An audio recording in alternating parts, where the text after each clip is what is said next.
What's up, guys? John here. Home inventory is skyrocketing all across America. In Florida, it's up 40% year over year, 198,000 active listings. Across America, the national average is 22.6% increase year over year.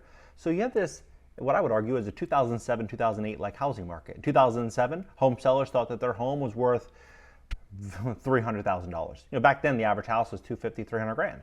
Right? They thought their home was worth $300,000. I sold that house for $350,000 the year it was built. 2 years later, $480,000. Then $585,000 maybe 18 months ago.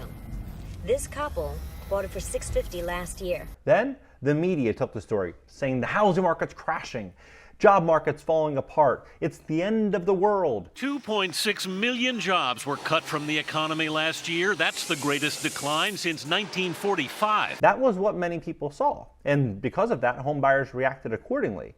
Inventory continued to skyrocket, small pool of buyers out there available to actually go out there and acquire these homes. And it was a race to the bottom. Wall Street investors stepped forward and they acquired homes by the tens of thousands.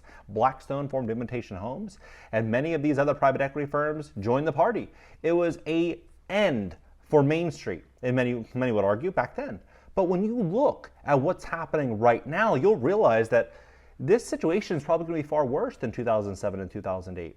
And I wish that wasn't the case. But if you look at the job market, for example, you have Volkswagen and these major companies all issuing layoffs. Volkswagen just announced 15,000. Some are saying 30,000 layoffs. You have Stellantis, UAW.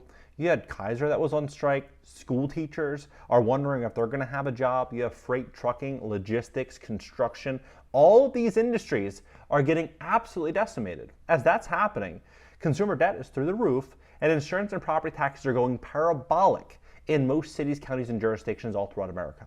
Now, what I think is going to happen is I believe we're going to see many people, many retirees, getting pushed out of their homes, and Wall Street investors that are sitting on trillions of dollars are going to step forward and acquire homes by the tens of thousands. It's an unfortunate scenario, but this is what I think is likely going to happen. If you just look at the data, you'll realize that we're walking into a massive rug pull in America's middle class. Please hit the like button. When you hit the like button, YouTube will share the content, educate more people about what's happening in America's housing market. Take a look at this. So in July, a report on the fall of Denver and the fall of Ohio, 2 months before the media. In 2023, I predicted federal rent control would come and food price controls would come to combat inflation. The White House is now working to make both of these law. Passed the first ever federal ban on price gauging on food. My incredible team provides tomorrow's news today. Only 30% of all viewers are subscribed. If you subscribe, the algorithm will reward the channel and we can expand and grow and hire more researchers. Thank you for simply clicking the red button to subscribe to the channel. Now on to the video. It's crazy. Evictions in Denver up 80%. If the economy is so great, why are evictions soaring? It was humiliating. Evictions in these cities are worse than before Rona. Right? Evictions are up. Are some looking to turn a profit on those who can least afford it? Right? Look at this. So Harris County approves 8% property tax increase, $2.6 billion. Right? Then you have many Stark County schools will see increased property tax revenue 8 hours ago. 17 hours ago. Midland County Commissioner votes in favor of property tax 18 hours ago. Another one, this is the first property tax increase in 20 years.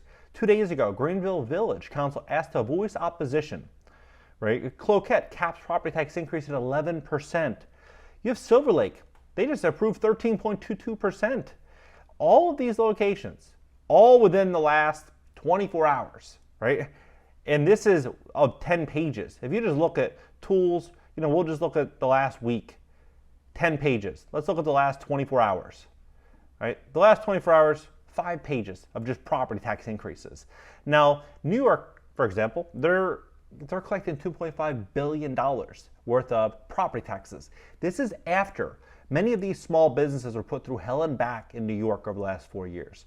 So they're struggling. Consumers are in really big trouble. Landlords with the eviction moratoriums inside of New York in big trouble.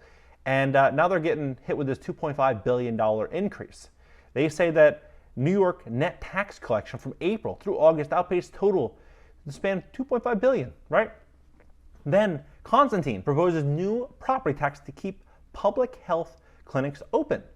So you're just seeing this across the board.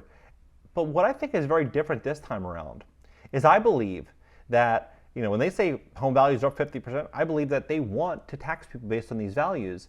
And I believe that we're going to likely see them say that home inventory is slightly increasing and the economy is great and home prices are at all-time highs.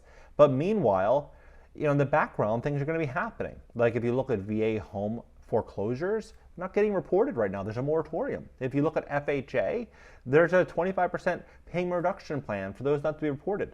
I believe we're going to continue to see property taxes go up in a really big way. And I think we're going to witness a major structural change inside of the housing market where it becomes so much more cost effective to be a renter than to buy. Because if you're going to buy, your costs are going to continue to go up. And if you're going to rent, the costs are going to be going down as we're in a 50-year surplus of housing inventory, a 50-year high of apartment construction being built and delivered over the next 24 months, right? So we're going to see rents continue to go down and the cost to own continue to go up. So in the fourth quarter, ending Q3 2023, state and local governments collected $757 billion in property taxes, an 11.6% increase over Q3 2022. Well, as this is all happening and all these property tax bills continue to go up, Cuyahoga County, which is Cleveland, this lady, she has a house and it was appraised at $76,000. Her property taxes could go up by $950. Now, a $76,000 house, the average car in America a couple of years ago, new car was $47,000, $48,000. So $76,000 is the cheapest of cheap, many would argue. I mean, the median home price is over $400,000 in America. So 25% of the median home price. And it's going to basically go up $80, $90 a month. You think about what that means for someone, in a $76,000 house on a fixed income, right? It's the end for many people like that are on that type of budget. It's horrible. How much will Twin Cities counties raise 2025 property taxes? Here's what we know, right? And they're throwing numbers out like, oh, it's just going to be 5.5% or 4.75%. But look at the big curveball. The big curveball is going to be home insurance. And I believe the biggest rug pull in America's housing market is likely going to be Florida. Because in 2019, the average annual insurance policy was about $1,900, almost $2,000 a year. You know what they're saying it is now? It's shocking. They're saying the average is $10,996. And Surefire predicts the cost could go up another 7% in 2024. They're saying $11,759. Now some are saying, look, it's not that high. It's only $4,000, $5,000 a year. Here's what they're saying for a monthly is $4,661 per month. The annual policy they're claiming here is only $5,531. But just to show you where we've come since the Great Financial Crisis, median income in 2019 was $81,000. Now it's $80,000. So median income has fallen.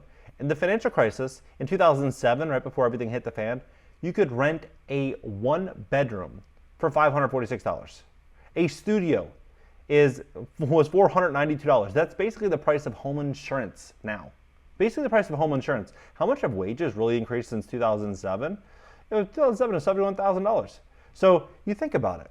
Wages have basically went up on household basis by about $800 a month. $800 a month. Yet home insurance is the price of a studio in Florida.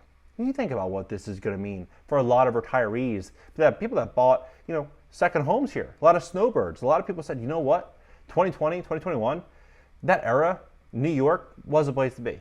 LA, San Francisco, no. I'm going to go to Florida. I'm going to go to Texas. I'm going to go where taxes are less, no income tax, and I can live a really, really good life. And now, that's just all changing. I mean, you look at what's happening in Texas, $325 a month is the average. They're saying it's $3,900 a year for insurance. So all the hot spots are going up in a very, very, very big way. And they say the reason for it is climate is making home insurance cost more expensive. So what do I think is going to happen? I think we're going to see a 2007-2008 event, except this time worse. Back then, the average home in America was sub $250,000, $260,000.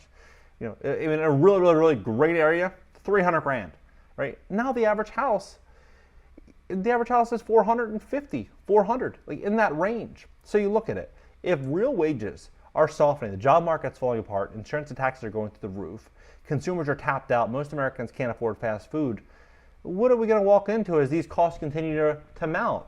an opportunity for Wall Street. That's what we're going to be walking into. And I've been warning on this channel that I think that we're going to see a scenario, and I don't want to see this, but I think we're going to see a scenario where it's a major rug pull in America's middle class, and now's the time to position your finances to make sure you're out of high interest rate consumer credit card debt, and you're in a spot where you can pivot and move, because not many people are going to be able to. But the time, the clock's not up. You still got time. But I would just argue it's probably not that much time, because I think we're going to see things continue to rise for homeowners over the next 24 months.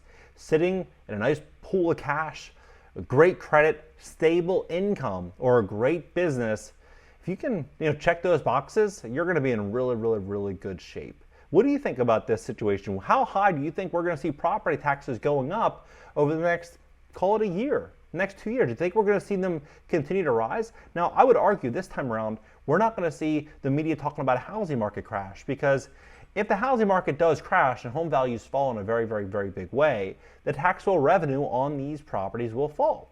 And if the taxable revenue is falling, and many of these cities, counties, and jurisdictions are already seeing massive deficits, that's a big problem. Not to mention commercial real estate values are falling in a very big way, and the same story is going to be unfolding there. So left, right, and center, property taxes, they need to be held up by these single-family homes, and I don't think they're going to say, hey, look, home prices are falling. I don't think we're going to see that story this time around. What do you think about this situation? Where do you see it all going? Let's have a conversation below. And if you'd like to fix your credit, we would love to help you at my company, GreatCreditFast.com. That's GreatCreditFast.com. If you have late payments, medical bills, charge-offs, foreclosures, bankruptcies, repossessions, or any negative or derogatory items in your credit report, go to GreatCreditFast.com, click the link in the description just below this video, schedule a free call for Monday. Catch you next video.